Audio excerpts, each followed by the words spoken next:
Bonjour, je suis Christophe Herzog, hépatologue à l'hôpital Henri Mondor. Et aujourd'hui, nous allons discuter du génotype 3. Alors voici mes liens d'intérêt. Et on va débuter donc par la prévalence du virus de génotype 3. Dans le monde, on dit qu'à peu près 50 millions de personnes sont infectées par le virus.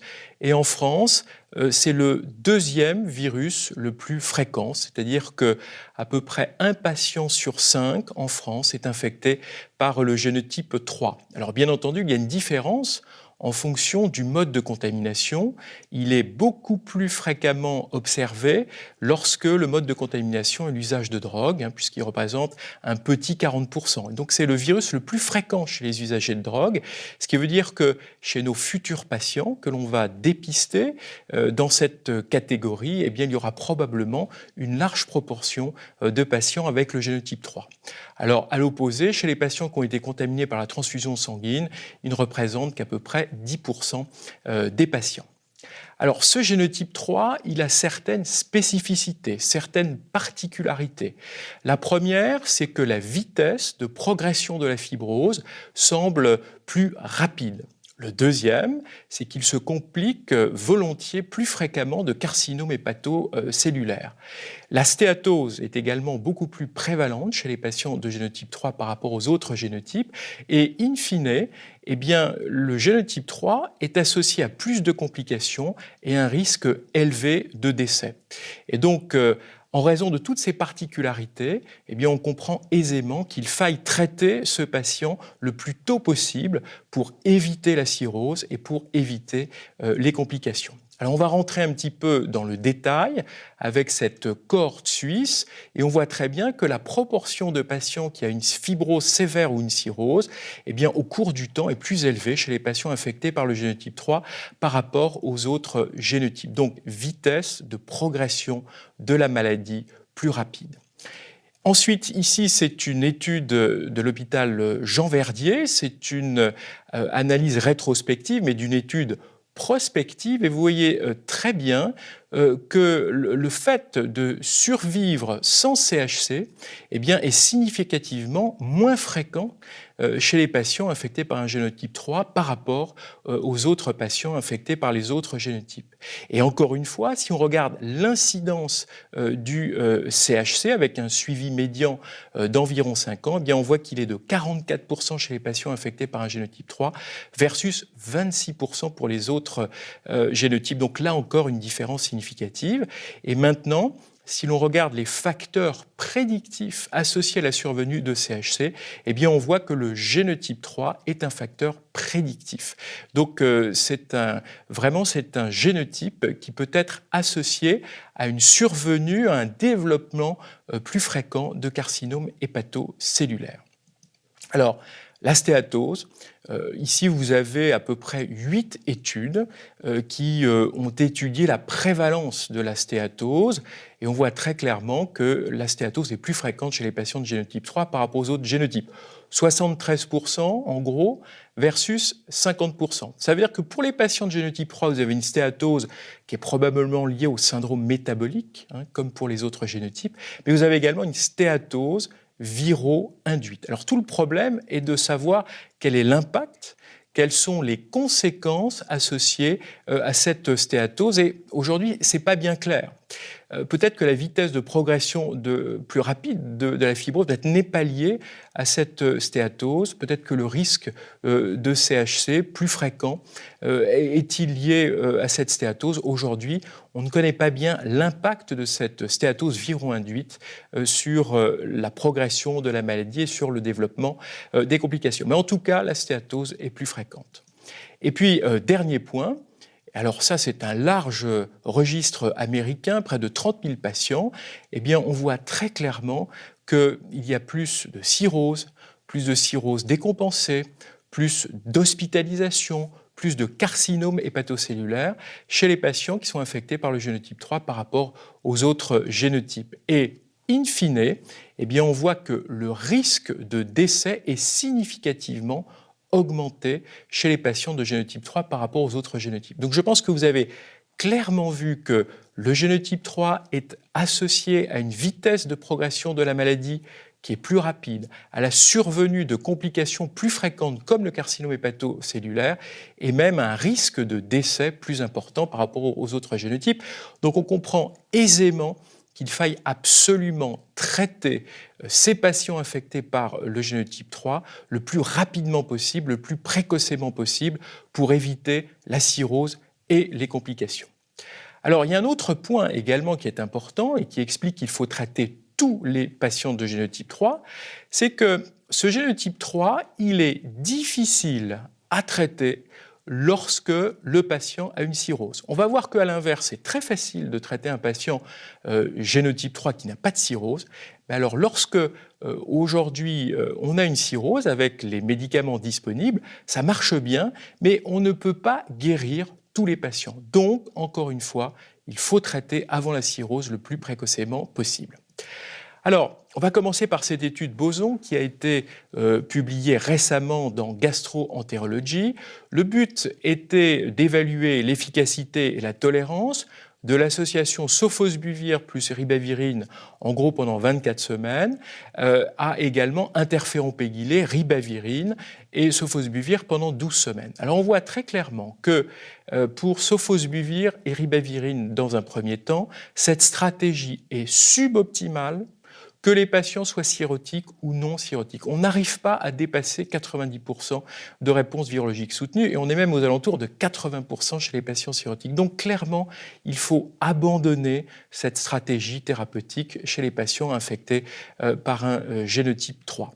Alors, est-ce qu'on peut faire mieux avec l'interféron pégylé ? La réponse est oui. On voit des taux de guérison supérieurs à 90% chez les patients de génotype 3 non cirrhotiques. Et chez les patients cirrhotiques, on est entre 86 et 91%. Donc, c'est un résultat tout à fait bon et honorable dans cette population difficile à traiter. Mais on traite des patients cirrhotiques et on sait que l'utilisation de l'interféron chez ces patients est parfois périlleuse. Et donc aujourd'hui, cette stratégie interféron pégylé, ribavirine, sofosbuvir, à mon avis peut être plutôt réservée en seconde ligne, mais pas en première ligne, parce qu'on va voir qu'en première ligne de traitement, on peut proposer des traitements courts, simples, très efficaces, et sans effets indésirables significatifs. Donc, en résumé, sofosbuvir, ribavirine, il faut abandonner, et interféron pégylé, ribavirine, sofosbuvir, on va la garder éventuellement en deuxième ligne, mais pas en première ligne. Alors, quel est le traitement aujourd'hui optimal de ces patients infectés par le génotype 3 ? Eh bien, on va voir clairement sofosbuvir en association avec le daclatasvir. Ici, vous avez l'étude Ali 3. Le but est d'évaluer efficacité et tolérance de 12 semaines de sofosbuvir et de daclatasvir sans ribavirine chez des patients donc naïfs, en échec d'interféron pégylé et de ribavirine, cirrhotiques ou non cirrhotiques. Alors on voit très clairement que chez le non cirrhotique, tout est parfait, puisque globalement, on est à 96% de réponses virologiques soutenues. Donc là, on a un traitement idéal, optimal pour le patient de génotype 3 non cirrhotique. Alors chez les patients cirrhotiques, vous voyez très clairement que là, la situation est totalement différente, puisque en gros, on a un petit 65% de réponses virologiques soutenues.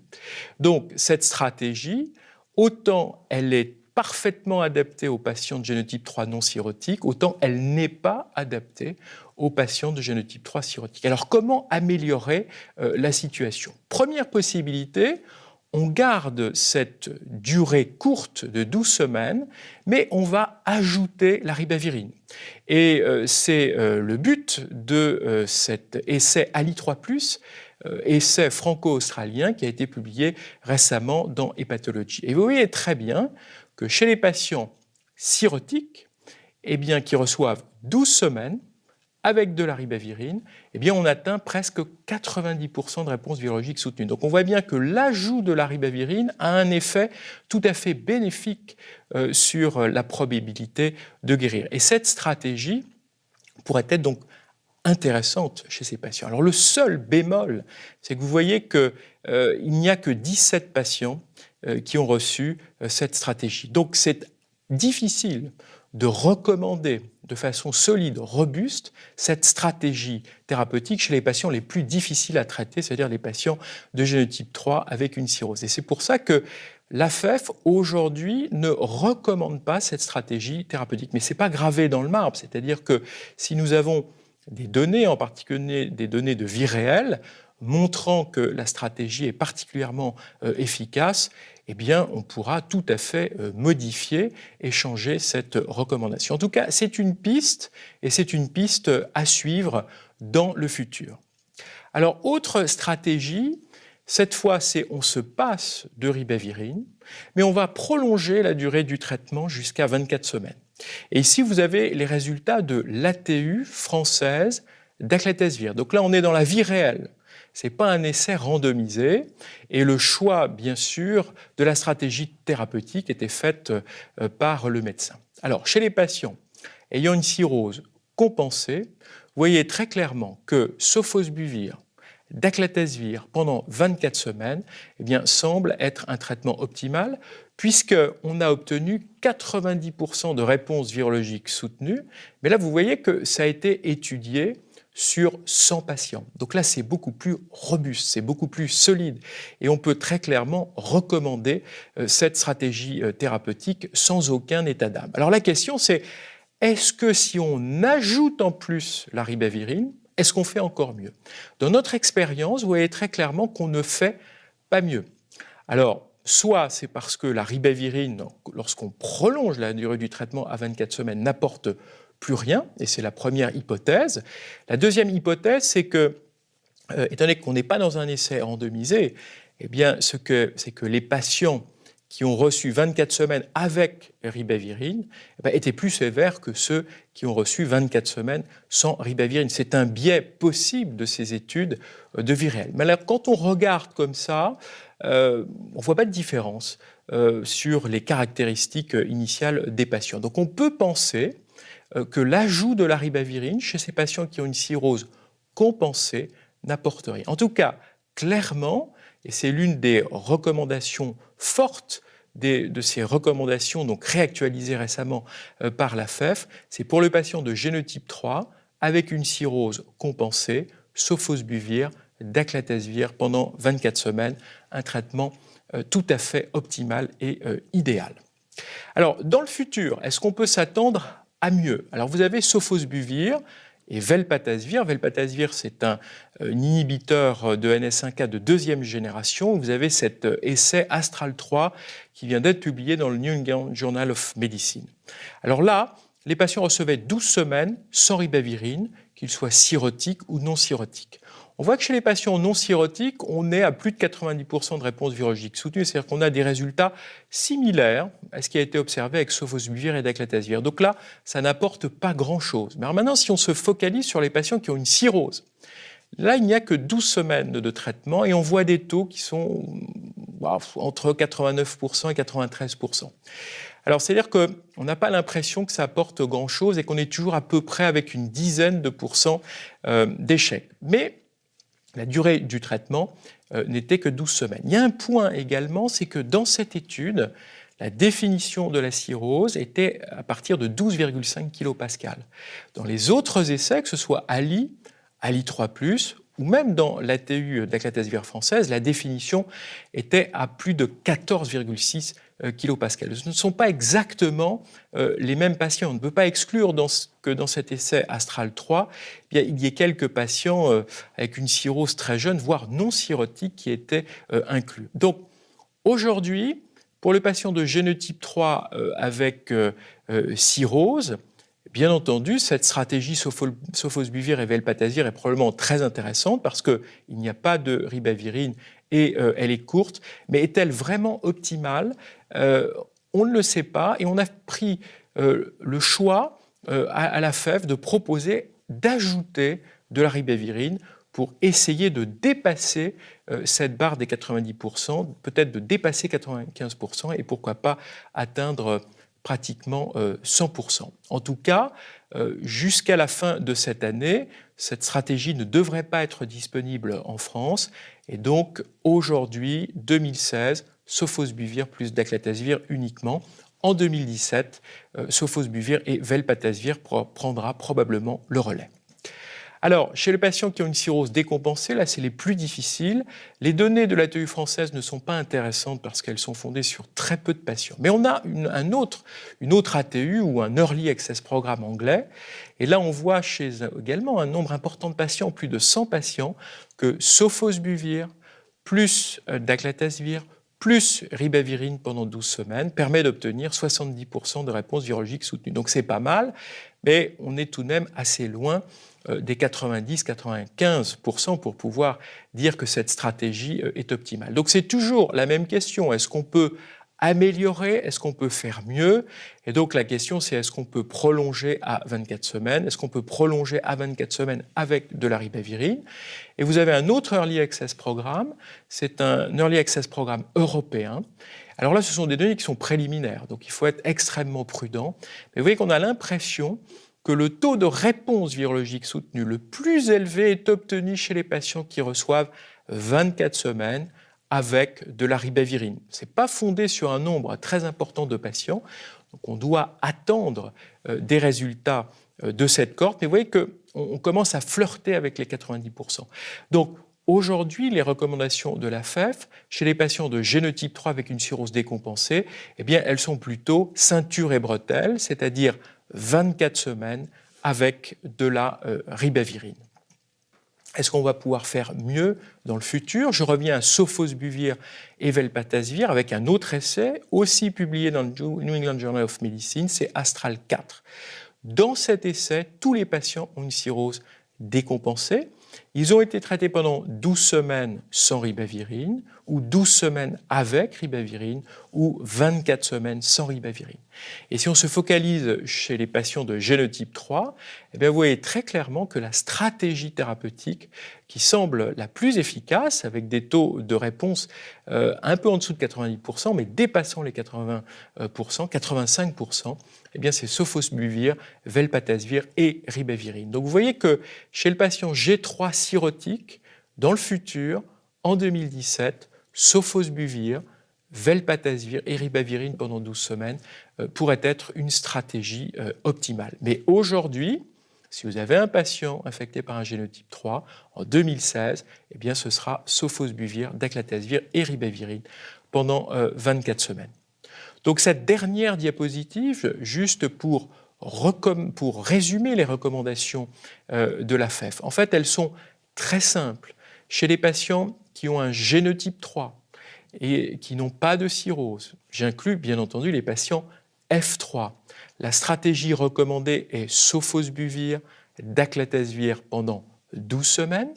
Chez les patients qui ont une cirrhose compensée, sofosbuvir, daclatasvir pendant 24 semaines. Chez les patients qui ont une cirrhose décompensée, sofosbuvir, daclatasvir, ribavirine pendant 24 semaines. Et juste un dernier point pour vous rappeler que la stratégie sofosbuvir et lédipasvir n'est pas recommandée chez les patients ayant une infection par un génotype 3.